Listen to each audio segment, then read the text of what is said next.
হরে কৃষ্ণ, সুপ্রিয় গৌরভক্তবৃন্দ, আপনারা দর্শন করছেন ইসকন সিলেটের রথযাত্রার আজকে পঞ্চম দিন উপলক্ষে ইসকন সিলেটে দেখুন হাজারো ভক্তবৃন্দ এখানে সমবেত হয়েছেন জগন্নাথ দেবের মহাপ্রসাদ আস্বাদন করার জন্য।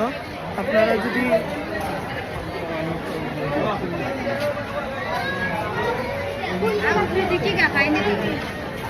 গরম না বার আর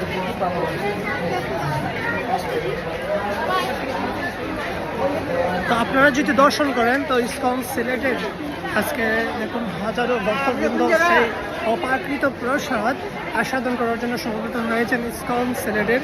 এবং ভক্তদের যে একটা মহা মিলন মেলা, সেই মিলন মেলার কি পূর্ণ তিথি এখানে ভক্তবৃন্দরা সমবেত হয়েছেন, সমবেত হয়ে সেই জগন্নাথ দেবের মহাপ্রসাদ আস্বাদন করছেন। তো আপনারা দর্শন করুন সুপ্রিয় গৌরভক্তবৃন্দ ইসকন সিলেটে।